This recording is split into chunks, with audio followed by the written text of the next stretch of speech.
우리에게 주시는 하나님의 말씀은 구약 성경 느헤미야 1장 8절에서 11절까지의 말씀입니다. 옛적에 주께서 주의 종 모세에게 명령하여 이르시되 만일 너희가 범죄하면 내가 너희를 여러 나라 가운데에 흩을 것이요 만일 내게로 돌아와 내 계명을 지켜 행하면 너희 쫓긴 자가 하늘 끝에 있을지라도 내가 거기서부터 그들을 모아 내 이름을 두려고 택한 곳에 돌아오게 하리라 하신 말씀을 이제 청하건대 기억하옵소서. 이들은 주께서 일찍이 큰 권능과 강한 손으로 구속하신 주의 종들이요 주의 백성이니이다.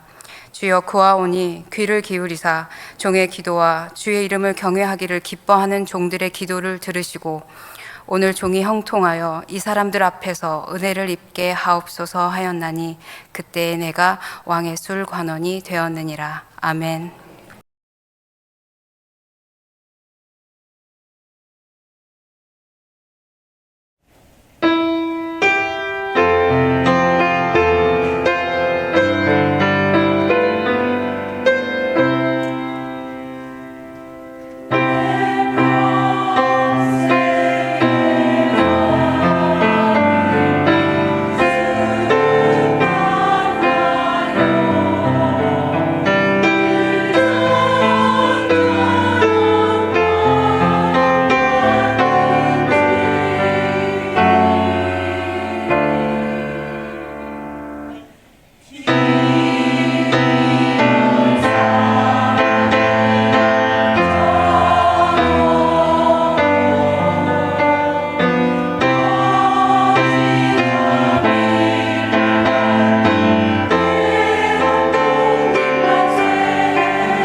이 시간 그럼 누가 합니까? 라는 제목으로 말씀 나누도록 하겠습니다. 일본은 1905년 11월 강압으로 을사늑약을 맺고 대한제국의 외교권을 강탈했고요.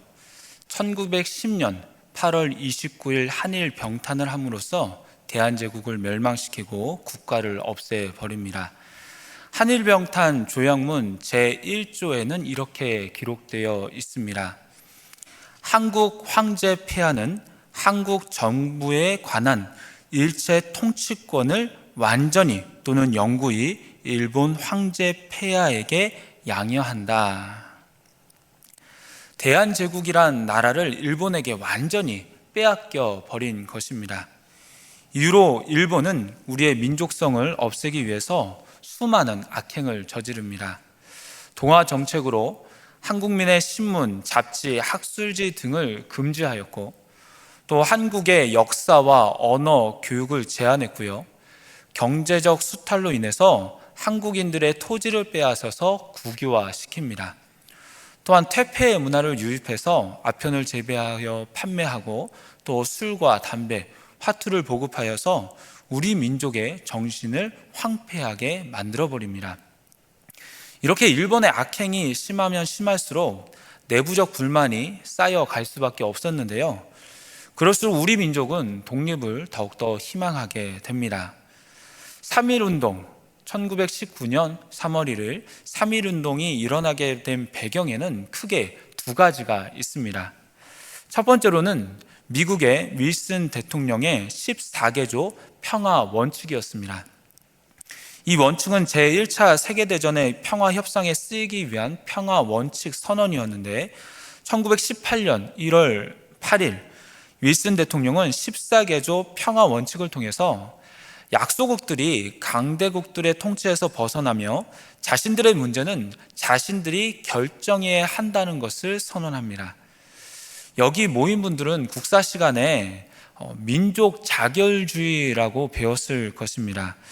이것은 비록 1차 세계대전에서 패전한 국가들의 식민지에 해당되는 것이었지만 한국에 해당되는 것은 비록 아니었지만 이러한 평화 원칙 선언은 일본의 억압 속에 살던 한국민들에게는 하나의 희망적인 소식이 아닐 수 없었습니다. 모든 민족은 자기 결정권을 가질 수 있다는 보편적 당위성을 천명한 것이니 국가 재건과 독립이라는 희망의 불씨가 살아나게 된 것이죠. 그래서 국내뿐 아니라 중국과 일본, 미국에서 독립운동의 당연함을, 대한민국의 독립운동의 당연함을 세계에 외치려는 움직임이 일어나기 시작했습니다. 가장 먼저는 1919년 2월 8일에 일본에 거주하던 한국 유학생들이 독립선언서와 결의문 그리고 민족대회 소집 청원서를 일본 정부와 각국 공관과 언론 기관에 발송한 후에 조선 YMCA에서 모인 400명이 모여서 독립선언을 발표했습니다. 두 번째로 3.1운동이 일어나게 된 중요한 계기는 바로 대한제국의 마지막 황제 고종의 죽음이었습니다. 고종 황제는 1919년 1월 21일에 죽음을 맞이하게 되었는데요. 당시 일본인이 고종을 독살했다는 소문이 파다하게 퍼졌습니다. 이에 민족 지도자들은 힘을 합쳐서 그동안의 울분을 토하고 조선의 독립을 위해서 독립을 위한 시위를 계획합니다. 고종 황제의 장례식이 3월 3일 월요일이었는데 이날 시위를 계획했다가 일본 경찰의 경계가 강화될 것을 염려하였습니다. 그래서 3월 3일은 안 하였고 그 전날인 3월 2일은 주일이었기 때문에 기독교인들이 반대하여서 결국 3월 1일 토요일로 3.1절 만세운동을 하였습니다. 3.1절 운동은, 만세운동은 주로 종교계에서 시작이 됐는데요. 최남선이 작성한 독립선언서에는 기독교 지도자 16명과 천도교 15명, 불교 2명으로 33인의 민족 대표가 서명 날인함으로 3일 독립 만세운동이 시작되었습니다. 이날은 29명이 참석을 했는데 이들은 서울 태화관에서 독립선언서를 낭독하고 모두 잡혀갔습니다. 동시에 탑골 공원에서는 경신학교 졸업생이며 교회학교 교사였던 정재웅이 연단 위에부터 올라가서 독립선언서를 읽어 내려갔고 읽기를 끝나고 대한독립 만세를 힘차게 외치었습니다. 그러니까 이제 군중들도 따라서 목청이 터져라 대한독립 만세를 크게 부르짖었습니다. 그렇게 종로 거리로 나가면서 평화 시위를 시작하게 된 것입니다. 이날 40~50만의 대중이 온종일 시위를 벌였으나 단 한 건의 폭력 시위도 없었던 것으로 보고되었고 이후 시위는 서울뿐만 아니라 전국까지 또 해외에서도 연이어 일어나게 되었습니다. 이러한 시위는 약 1년간 계속되었으며 참가 인원이 약 200만 명, 회집수가 2달 동안 1,500회 이상이 되었다고 하는데요.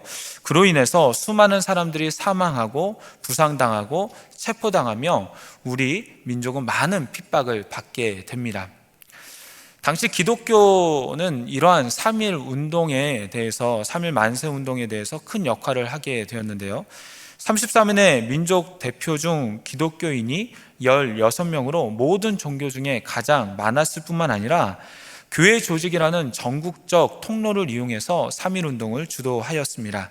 또한 선교사들은 3.1 운동 이후에 일본의 만행에 대해서 전 세계에 알렸습니다.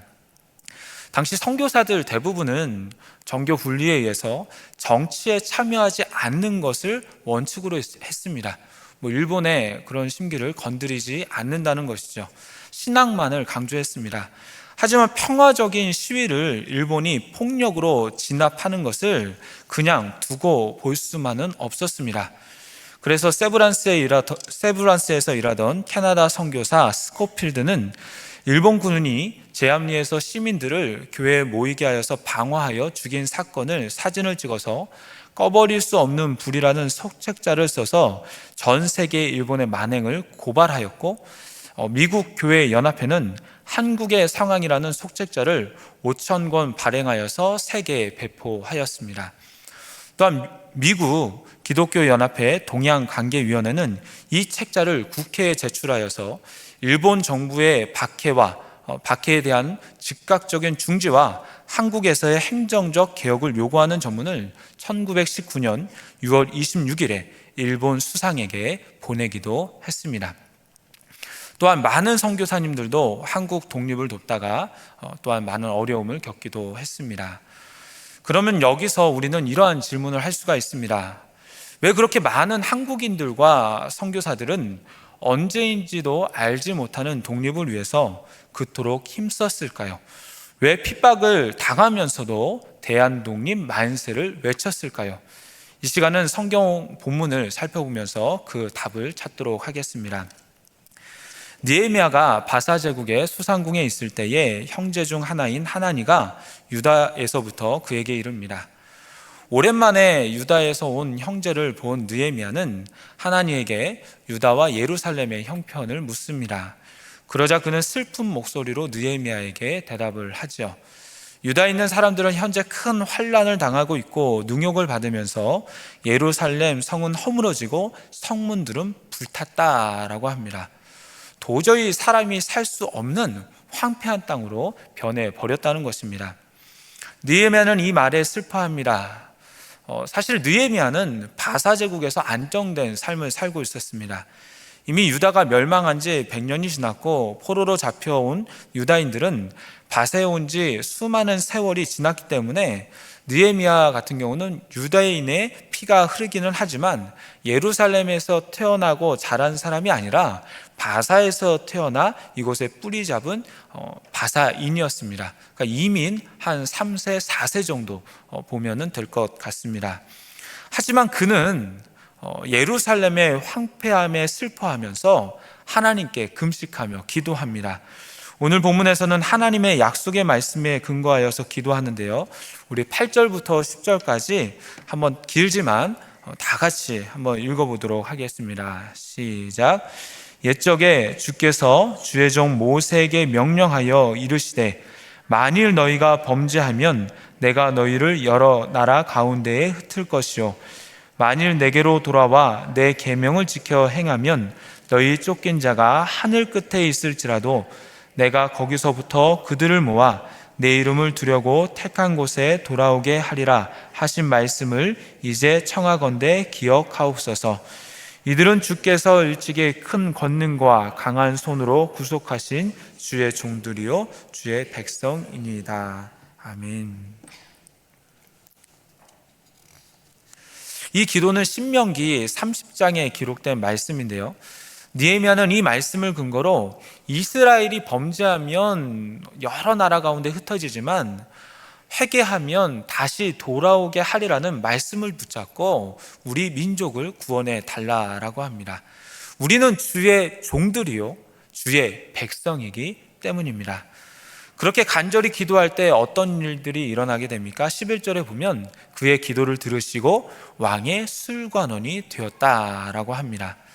그리고 이것은 하나의 단계에 불과했는데요, 이후에 왕의 술관원이 되어서 왕의 신임을 얻은 느헤미야는 더욱 기도하며 간구하며 나아갔을 때 유다의 총독이 되어서 예루살렘 성벽을 건축하고 유다를 바로 세우는 일들을 해 나갑니다. 어떻게 보면 수상궁에 있는 것, 또 왕의 술관원으로서 왕의 신임을 얻는 것이 더 좋아 보입니다. 더 행복해 보입니다. 지금으로 따지면 대기업에서, 아니 아주 좋은 기업에서 그냥 평안하게 그렇게 있는 것이 더 좋아 보이고 행복해 보입니다. 굳이 파견 나가서 고생하지 않는 삶을 살아도 될 것 같습니다. 하지만 느헤미야는 자기 민족 이스라엘을 위해서 황폐한 땅 예루살렘으로 가서 자신의 일을 묵묵히 감당해 나가는 것을 느헤미야서를 통해서 알 수가 있습니다. 왜 이런 일을 하는 겁니까? 6절과 10절에 그의 기도를 통해서 알 수가 있는데, 6절에 보면 나와 내 아버지 집이 범죄하여 라고 합니다. 또한 10절에 보면 이들은 주께서 일찍이 큰 권능과 강한 손으로 구속하신 주의 종들이요 주의 백성이라고 합니다. 하나님께 부르짖으며 기도할 때 저들의 죄가 아니라 나와 내 아버지 집이라고 합니다. 우리 민족의 죄라는 것입니다. 또한 주의 종들이요 주의 백성이라고 말을 합니다. 느헤미야는 바사 제국이 아닌 이스라엘이 나의 나라, 나의 민족이기 때문에 이스라엘을 구원해 달라고 하나님께 요청하며 기도하고 있는 것입니다. 이스라엘은 내 나라와 내 민족, 자기 조국을 생각하는 느헤미야의 기도와 헌신이 있었기 때문에 이후에 바로 설 수가 있었습니다. 1919년에 나온 한거 유관순 이야기란 영화가 있습니다. 표지에 표지가 있는데 한거 유관순 이야기가 있습니다. 이 영화에 보면 그동안 알려지지는 않았지만 3.1운동 이후에 유관순 열사가 1년 넘게 감옥에 있으면서도 대한독립을 외치며 독립운동을 한 것을 알 수가 있는데요, 감옥 안에서도 유관순 열사가 꺾이지 않으니까 많은 고문과 고초를 겪었습니다. 이런 유관순 열사를 보면서 한 조선인이 이렇게 묻습니다. 왜 그렇게까지 하는 거요? 그러니까 왜 감옥에서도 대한독립 만세를 외치고, 왜 감옥에서도 독립운동을 하면서 그렇게 힘들게 살아가냐는 것입니다. 왜 그렇게까지 하는 거요? 라고 묻자 유관순 열사는 이렇게 말합니다. 그럼 누가 합니까? 그럼 누가 합니까? 사랑하는 여러분, 오늘날 많은 사람들이 이게 나라냐라고 하면서 나라를 위해서 희생하는 것을 좋아하지 않습니다. 그러니까 나만 잘 먹고 잘 살면 됐지라고 생각하는 것 같습니다. 하지만 하나님의 나라가 하나님께서 맡기신 사명으로 헌신하는 사람에 의해서 세워져 가듯이 이 나라도 나라를 위해서 희생하고 헌신하는 사람들 때문에 세워져 가는 것입니다. 참 부족하지만 누가 합니까? 참 부족하지만 그럼 누가 합니까? 저라도 해야죠 라고 생각했던 독립운동가들이 많이 있었고, 그 중에는 기독교인들이 다수가 있었습니다. 이들은 천국만을 바라보는 것이 아니라 이 땅의 회복도 바라보면서 기도했습니다. 사랑하는 여전도의 회원 여러분, 그리스도인들은 죽어서 가는 천국만을 바라보며 이기적으로 사는 사람들이 아닙니다. 이 땅 가운데 있을 때에 내가 속해져 있는 공동체, 이 나라와 민족을 위해서 기도하며 섬기고 일하는 사람입니다. 그래서 선한 영향력을 끼치는 사람입니다. 그러기에 오늘 말씀의 느헤미야와 유관순 열사처럼 하나님께서 주신 나라를 위해서 또한 공동체에서 귀하게 쓰임받는 저와 여러분이 되기를 소망합니다. 기도하겠습니다. 하나님, 선조들의 헌신으로 말미암아 또한 기독교인들의 용기로 말미암아 이 나라가 독립되었고 지금의 평화로운 대한민국이 되게 하시니 감사를 드립니다. 그 정신을 본받게 하시고 우리도 이 나라와 이 민족을 위해서 기도하며 힘쓰며 헌신할 수 있도록 이끌어 주시옵소서. 저희들의 삶과 저희들의 정신과 저희들의 기도가 온전히 하나님만을 바라보고 또한 이 나라 민족을 위해서 쓰임받게 하여 주시옵소서. 이 모든 말씀 예수님의 이름으로 기도드리옵나이다. 아멘. 순서지 뒷면에 알려드립니다를 참조해 주시기 바랍니다. 예배 후에 건찰 교육 두 번째 시간이 있습니다. 또 그 이후에는 각 교구별 모임이 있습니다. 모임 장소를 확인해 주시기 바랍니다. 3월 8일 금요일 10시 30분에는 건찰의 개강 예배가 본당에서 있습니다. 10시 10분부터 유오디아 찬양이 시작되니까 10시 10분까지 나오셔서 같이 찬양에 동참하시기 바랍니다.